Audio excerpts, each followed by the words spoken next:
आप कह रहे हो कि मैंने सही कहा है, मैं सही बोल रहा हूँ। सामने वाला कहता है तो हर विद्यार्थी कहता है, हर मतावलंबी कहता है मैं सही हूँ। दूसरा प्रश्न कोई उठा सकता है, आप सर्वज्ञ हैं कि छद्मस्त हैं? छद्मस्त हैं तो छद्मस्त से भूल हो सकती है कि नहीं?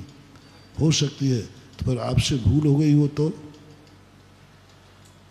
इन दो प्रश्न जब लेखक को या वक्ता को सामने आ जाते हैं कि मेरे कथन पर सामने वाला दो प्रश्न उठा सकता है, उसके समाधान में वो तुरंत विचार करता है, मैं जो कह रहा हूँ यही बात चाचा जिनेंद्र ने कही है, वह मैंने कही है। अब आपको सारे प्रश्न खत्म। जिनेंद्र भगवान तो सर्वज्ञ है, हाँ वो तो सर्वज्ञ, उनसे भूल तो नहीं हो सकती, नहीं हो सकती। तो जहाँ जहाँ बार बार कुंद स्वामी ने कम से कम एक एक ग्रंथ में 10 से 20 25 बार जिनेंद्र भगवान की, मैं जहाँ उनने जिनेंद्र भगवान का नाम लिया मैंने कहीं डर गए। इनको लग गया कि ये लोग श्रोता हमारी बात को उड़ा देंगे, गप है। तो वहाँ जहाँ उनका दृढ़ विश्वास है कि नहीं, मैंने तर्क रख दिया, मैंने कह दिया, कोई काट नहीं सकता, वहाँ उन गाथा में भगवान का नाम नहीं लिया। लेकिन जहाँ उन्होंने कहा कि प्रश्न कर देगा तो मेरे पास जवाब नहीं होगा, वहीं तुरंत कहते हैं उक्तम छा, फलाने आचार्य ने ऐसा कहा, भगवान ने ऐसा कहा। तो यह स्थिति ग्रंथ लेखक की होती है। तो हमें ग्रंथ लेखक से लेखवाचकों को ये निर्णय करना चाहिए पहले। अभी बड़ी संगोष्ठी में भी कहा, हमें बाँचना नहीं है, हमें अपने सम्यक दर्शन की अभिव्यक्ति करना है। हमारे लेख में झलकना चाहिए कि सम्यक दृष्टि लेख बाँच रहा है, सम्यक ज्ञानी लेख बाँच रहा है। उपदेश में झलकना चाहिए कि सम्यक चारित्री प्रवचन दे रहा है प्रवचन को। ये बात नियम से होना चाहिए।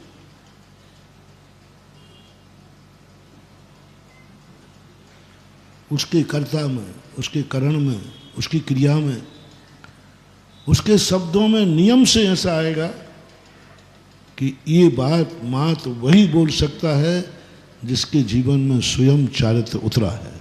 आप लोग कहते हो ना, कई बार कहते हो कि ये बात और कोई बोल ही नहीं सकता, किसी की हिम्मत नहीं हो सकती। इतने दावे के साथ कोई बोल रहा है तो नियम से उसके पास स्वयं की अनुभूति। ऐसे ही सम्यक ज्ञानी,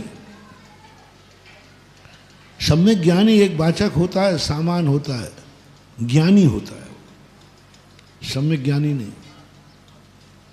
रावण ज्ञानी था, सम्यक ज्ञानी नहीं। बड़े बड़े वक्ता लेक्चरर ज्ञानी होते हैं, सम्यक ज्ञानी नहीं।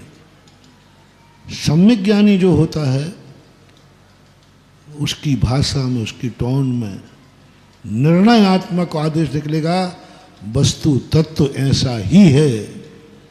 और ये आवाज़ जब निकलती है तो ऐसे लगता है कि जैसे बहुत सम्यक ज्ञानी बोल रहा है।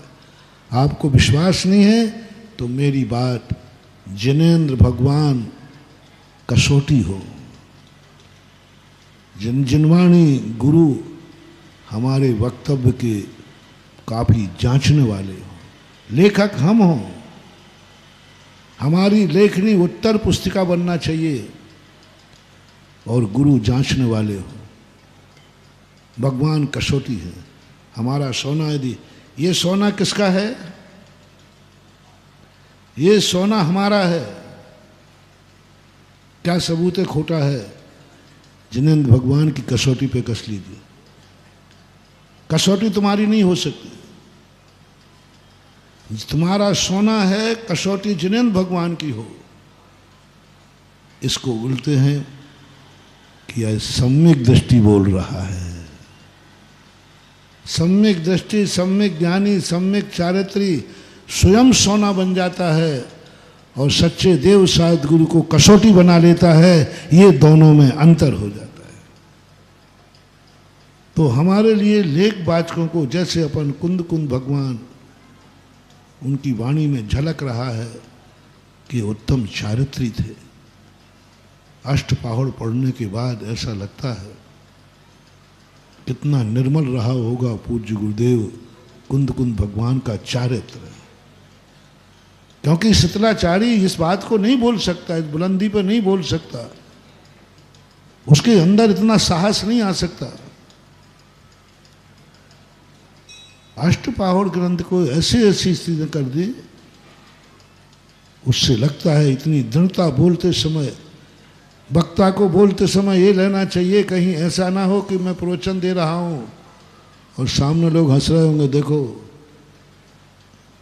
वो उनको अब रास्ता बता रहे हैं, और स्वयं उसके अंदर ही भाव होना चाहिए, हाँ मैं निर्णय कर चुका हूँ। तो सभी विद्वानों से मेरा कहना है कि लेख हमें वाचक बन के नहीं, सम्यक दृष्टि सम्यक ज्ञानी बन के बांचना है।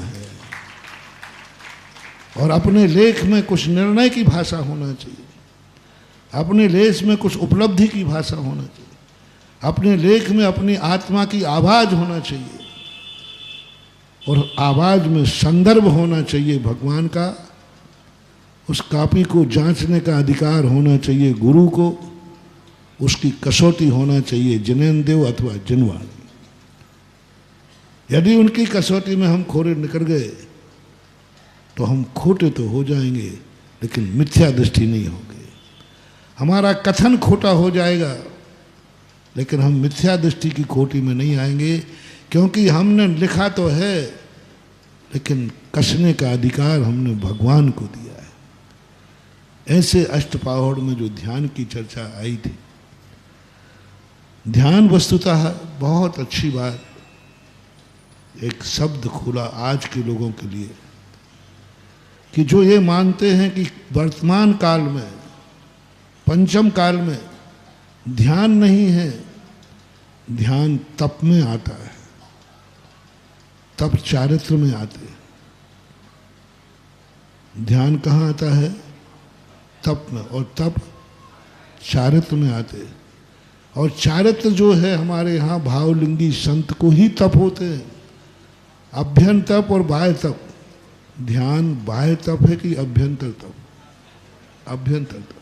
काय क्लेश बाह्य में गया, अनशन अमूत्रीय व्रत परिशंका रस परित्याग काय क्लेश, ये तो बाह्य में चले गए। लेकिन अभ्यंतर देखना कितना बड़ा रहस्य है, कितना बड़ा जवाब मिल गया सारे जगत के लिए। और एकांत मतावलंबी कंजाई श्लोक सुनो रे भाइयों। मैं भाई इसलिए कह रहा हूं कि कैसे भी हो तो आखिर भाई।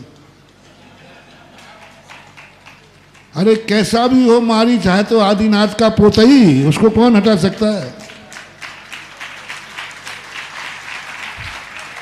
वंश में जब नाम लिखोगे तो पोते की बंदियत को कोई मिटा नहीं सकता। कहलाएगा तो भारत का बेटा, कहलाएगा बाहुबली का भतीजा, कहलाएगा ऋषभदेव का पोता। इसलिए भले तुम कैसे ही हो, लेकिन तुम मेरे सादरमी भाई भी हो। भटक रहे हो, कितनी बड़ी बात, ध्यान शब्द अभ्यंतर तपों में आता है।